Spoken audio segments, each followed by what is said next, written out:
Hi everyone and welcome to my top 10 books of 2024. So last year I managed to read 112 books and this is my top 10 list. Unfortunately, last year was kind of a dud year with my reading. I didn't find many new favourites, and even though this is a top 10 list, I feel like it really should have been a top 6 list. Like, if I'm being honest, I found 6 books last year which I absolutely adored and will be new all-time favourites, whereas the first 4 books that I'll be talking about were good books. They got 4 stars or 5 stars, but for some reason or another they're just not new favourites, but they were some of the best books that I read last year. And it's annoying because it's not like I read an excessive amount of books for me, because it was my worst reading year that I've had since tracking my reading, because in 2019 that was my second lowest year of 117 books, so I was so close to beating it, and I really wanted to put in some effort and try and get to 117 books or higher. But in December, I ended up getting COVID, which really affected my mood, my tiredness. I just had extreme fatigue, so the last thing I wanted to do was pick up a book. Like, it just took up too much mental energy. So it's like, I just needed to deal with the fact that 2024 was not a great reading year for me. And I also think that's because I've gone back to uni last year, so it was full on. I didn't do as much reading as I normally would have liked. But it's fine because I still managed to read 112 books, which meant I had bet my Goodreads goal of 100 books. So I still smashed that goal. It's just, it was my worst reading year, which is fine. I just need to accept it, but it hurts my soul a tiny bit if I'm being completely honest. So there's not really going to be much structure to this video other than the fact that the first 4 books I talk about were books that are not all-time new favourite books of mine, but they were some of the best books that I read last year. And then the last 6 books I talk about are absolute all-time new favourites. I love them to bits. So they're like my 6-star reads of 2024, whereas the first 4 books are more like, they were good, they were 4 stars, or they were 4 stars that became 5 stars, or they were 5 stars which have gone down in my ranking for various reasons. So yeah, let's just jump into the book. So the first book I've got to talk about is Guild by Raven Kennedy, which is the first book in the Plated Prisoner series. So this book was the book that made me fall in love with this series. I loved this storyline so much. I loved Orin as the main character. I found her to be such a strong lead and I loved her. I loved her so much. I loved the slow-paced nature of this novel, and I was tossing up between putting on Glint or Guild on this list, and ultimately I ended up going with Guild because Guild was the book that just made me fall in love with this series, whereas Glint was really good and I loved it, 5-star read, but it didn't make me fall in love with the series, whereas this book did. And I don't know why I loved this book so much, because not much happened at all, but it was just, I was so invested in the characters and the way the story was progressing, and I was like really hoping to find out who the love interest was going to be and meet them. It was just a really fun time, and it was such a short book, which normally I don't really enjoy short books, so I don't know why I loved this one so much, but it was still such a good time and I just adore it. Because this is the book that made me binge read the whole series last year, except for Goldfinch. So I've got one last book to go. And this is the book I originally rated 5 stars, and I just kind of need to separate it from the rest of the series, because by doing that, it makes me still love this book. Whereas if I think about this series as a whole, it's just gone downhill, so I kind of get disappointed when I think about it. But I still need to remind myself that I loved Guild so much, and Glint as well. Like, that's why I just keep reminding myself, which is why this book is on this list. Then a similar situation, but to a worse extent, is Angel Fall by Susan E. So this was another 5-star read. I loved this book, but then the series went downhill for me because the second book got 4 stars and then the third book got 3 stars, which is extremely upsetting because I loved this first book. It was amazing because I loved Penryn so much as a main character, and especially when you see her interactions with Raph, because you're really just following these 2 characters going on a journey trying to rescue Penryn's sister from angels, while Penryn is also healing Raph. So we get lots of character interactions between these 2 main leads, and I loved the relationship between them 2 in this book so much. And because I'm such a character driven reader, I need to love the main characters for me to love a book. Because even though there wasn't much plot in this story, because of how much I adored the main characters, it was fine and I could just read about them for so long. Whereas I feel like with the later books, the interactions just weren't as good. So it's upsetting, but this book was still incredible. So similar to Guild, I just need to keep reminding myself that this was a 5-star read. Like, I shouldn't be changing my rating just because the series let me down. But it has kind of skewed my opinion on this series, because when I read series, it's one storyline because we're following the same cast of characters. So I find it really difficult to differentiate between the books of the same series because it's like one storyline, so it's just, to me, one story. Whereas the first installment was incredible and I just really wish the rest of the series had lived up to that. And I feel like I'm being so negative talking about this book, but don't get me wrong, I loved it. I think I even had a reading vlog of me reading this book, maybe, and I loved it so much. It's just a story I'm going to be thinking about for a while, especially this first book. And very rarely do I get this feeling that I actually want to reread a book again, whereas this is a book I want to reread, which rarely happens to me. So I needed to include it on this list, and this is actually a book where I had started it before. I read 60 pages, thought it was okay, but then ended up putting it down for the moment. And then I picked it back up last year and fell in love with it. So yeah, this was the second book. Then the next book is Assistant to the Villain by Hannah Nicole Mahir. So this is a book I originally rated 4 stars, but the more I think about it, the more I feel like it should be a 5-star read. Because at first I was struggling to get invested in the story. I just did not care, did not like the main character of Evie. I found her to be so frustrating. I didn't believe in her relationship with the villain. I don't know why she was so obsessed with him. But then as the story progressed, I just fell in love and I don't know what happened. And I was struggling that much at the start that I debated DNFing it, but I'm so thankful I didn't DNF it, because the story just improved tenfold, and I don't know why. I can't explain exactly what switched in my brain, but it's just something I continue to think about. And I really want to read this sequel, Apprentice to the Villain, but I've been putting off reading that one because I want it to be closer to the release date of Accomplice to the Villain. But I loved this first book. I loved the relationship by the end between Evie and the villain. I loved all of the side characters.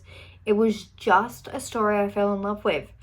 And I just don't know why. Because I didn't enjoy it at the start. So that just completely shocks me. So this is the next book. Then a similar case is Scarred by Emily McIntyre. So I read Hooked, which is the first book in this series. It was an okay read. So I went into Scarred with low expectations and was completely blown away. But this was originally a book I rated 4 stars. And then I've bumped up my rating to a 5 stars because it just has stuck with me so much. Like, I continue to think about these characters. So I loved how the relationship developed between Sarah and Tristan. It just has stuck with me. And I don't know why. Like, similar to Assistants to the Villain, I just don't know why this book has stuck with me so much. Especially when I originally rated it 4 stars. I love it. So I just adored this book. So this is the 4th book. So now we'll be moving on to my all-time new favourite books. These are 6-star reads. And the first one I've got to talk about for you all is The Fine Print by Lauren Asher. I originally rated this book 4 stars, but then the more I think about it, the more I love these characters, the more I love the story, that I needed to bump it up to a 5-star read, which is similar to Scarred, but this book is like worlds above Scarred in my opinion. And I think it's because of I loved every aspect of this novel. I loved the main characters of Rowan and Zahir. I just thought they were so wonderfully done. And normally when I read a romance book, I hate the third act conflict. I think it's so frustrating and I always tend to hate it. Whereas in this book, it was really justifiable. I understood the character motivations and where they were coming from. I just loved it. I just loved Rowan as a male protagonist. I found he was so wonderfully done. He was so complex.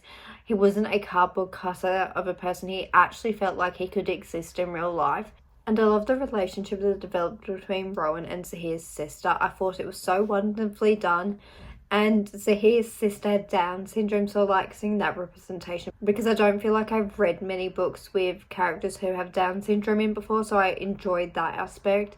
I loved how Zahir's sister stood up for her. I just loved everything about this book. There is not one element of this book that I did not enjoy. So yeah, 6-star read, loved it to bits, highly recommend.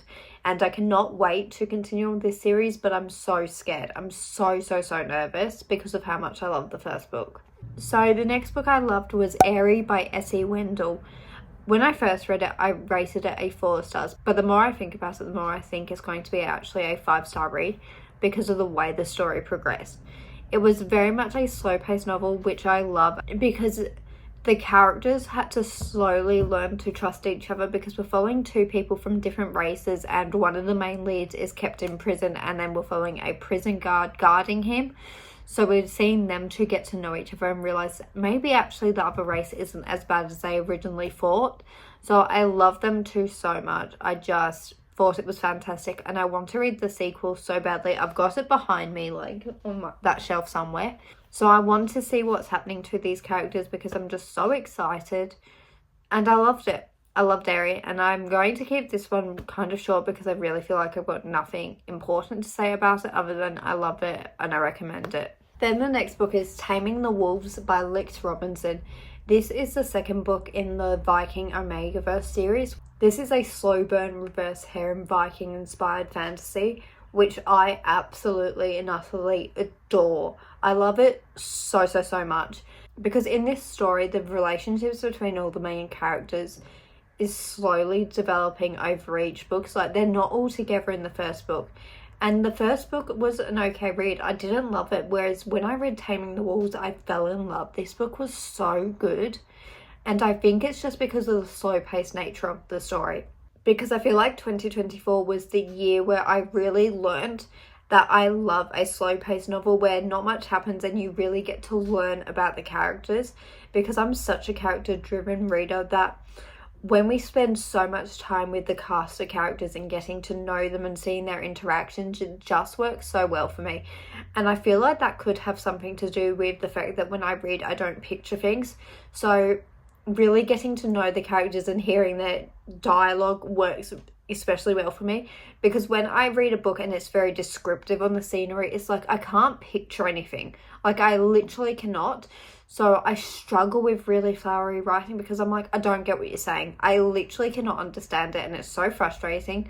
Whereas this story was very simplistic in the writing style, which I always feels like sounds so derogatory, but I mean it in such a positive light because it's so straight to the point and precise that I just love it. And I love how the men are all slowly falling in love with Tasman. And we actually haven't seen the development between all of the characters yet. But I just love these characters so much. I just think Lix Robinson has done such a fantastic job with this story. And I literally don't hear enough people talk about this series on BookTube. I don't know why. I don't know why no one's picked it up. It is so good, but so slow. So if you don't like a slow-paced book, I wouldn't recommend this series because not much happens, but so much happens at the same time. And this is also a very dark setting. Like some terrible and terrific things happen to these characters.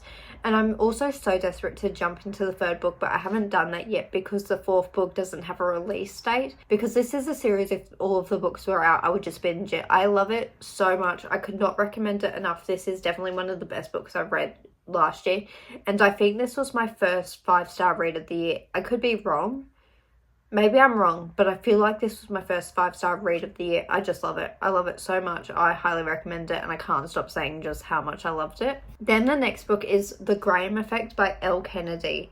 This is a book that actually took me so much by surprise because I have read lots of Elle Kennedy's books before, but for some reason, out of all of the books I've read from her, this one has just stuck with me so much. I always go back to saying this, but the development between the characters, I loved. I loved it so much. I feel like that's all I've said in this video about books. But as I said, I'm such a character-driven reader. So when I fall in love with the characters, I'm 95% certain I'm going to love the book because I don't really necessarily care so much about plots of story, which Obviously, to some extent I do, but it's really the characters that makes me fall in love with a book. And this couple, like, I just love them. I think the way their story progressed, it was perfect. There was nothing I would improve. There's nothing I'd change. I just loved every element of this book. It was so good. And I cannot wait for the third book to come out in this series, but I feel like this is going to be my favourite out of the whole series so far, because I like the second book, but it was nowhere near as good as this book. This is the best sports romance I've ever read. This might also be one of the best romances I've ever read. The only author who I think has bet this book maybe is Marina Zapata. She's the only romance author who I think I like her books just a smidge more. But this book was definitely fantastic. I highly recommend it, especially if you're looking for a good sports romance. So I didn't really go into this book with many expectations, so I'm so glad.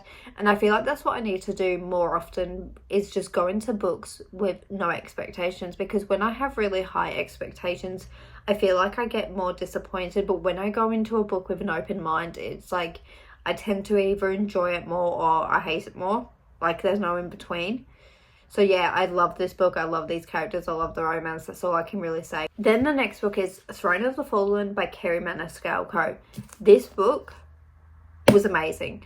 Was incredible. This is the book that made me fall in love again with reading. It reminded me exactly why I like reading, because this is the type of book which is why I read. I read a book to get a feeling like this book gave me. It was just... I'd been in a bit of a reading slump. I kind of forgot why I loved reading, and I started off by reading The Undertaking of Heart and Mercy, which I enjoyed 5 stars. But this book, 6 stars. Loved it so much. And it was really surprising with how much I loved this story, because I've read the Kingdom of the Wicked series, which I thought was good, but I didn't love it. Whereas this book, I'm like, what happened? What happened between Kingdom of the Wicked and this book? Like, maybe Kerri Maniscalco is just better as a standalone author. But then again, saying that, I loved her Stalking Jack the Ripper series, which is not a standalone, so I don't know. I just feel like I didn't love the couple in Kingdom of the Wicked as much, or the plot. Like, I've said throughout this video how much of a character-driven reader I am, but there is a small smidge of me that really does care about the plot, and I just feel like the plot of this story was incredible.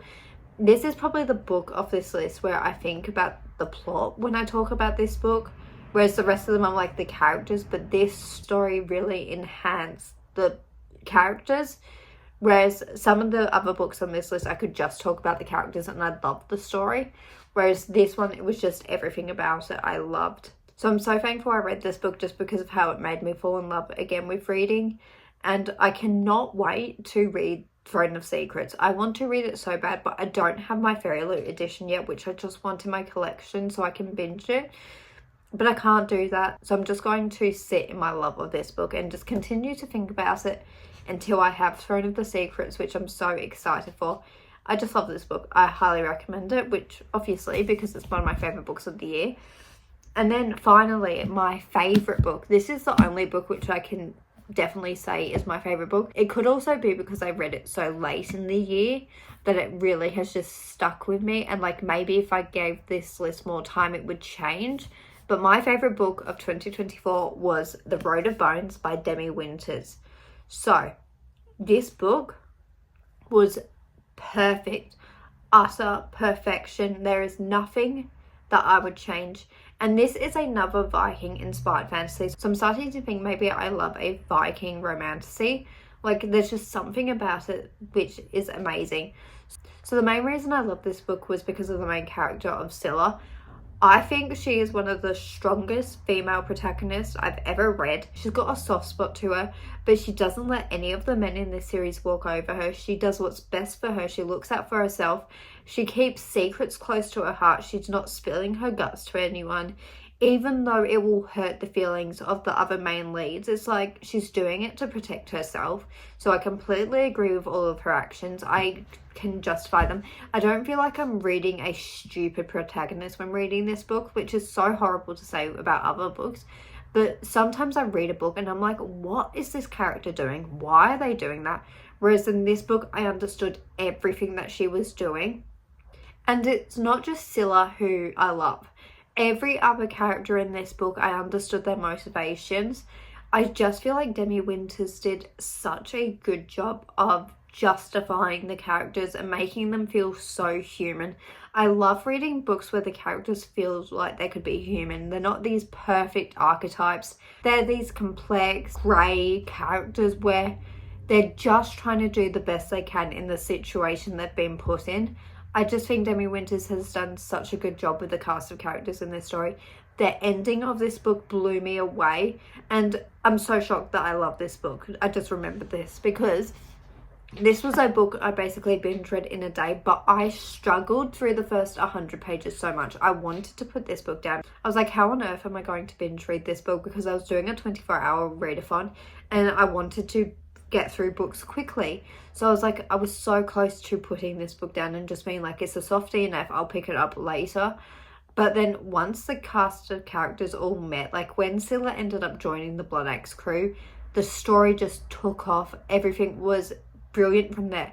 And I know I said there's nothing I would change, and that's true. And even though I didn't enjoy the first 100 pages of this book, I wouldn't change it because we needed that to learn about the characters. And the more I think about it, even though I struggled through them first 100 pages, they were still good.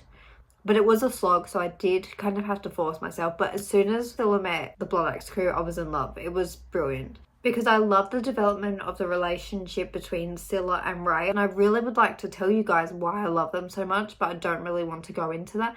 And I love Jonas as well. Like, they were all just this cast of characters I can't rave about enough. They were brilliant. I love them. I love them so much. And I cannot wait for Kingdom of Claw to be released in Australia. And it makes me so upset to know the fact that certain people in other countries have access to the second book and I don't, because I want that second book so much, because I need to see what's happening to these characters. Like, I just need to know. And then I want to know when the third book's going to be released, because I think this is going to be a 5-book series and I cannot wait. I really wish, this hurts my soul, but I really wish I hadn't have read this first book when I had, because this is a series where I just want to sit down and binge read it all in one go. I don't want to have breaks. I just want to read this whole series, which I can't do because they're not all out. So yeah, this was my favourite book of the year. So we're now at the end of this video, and I think I'm going to quickly rank these. So firstly, obviously, is Road of Bones.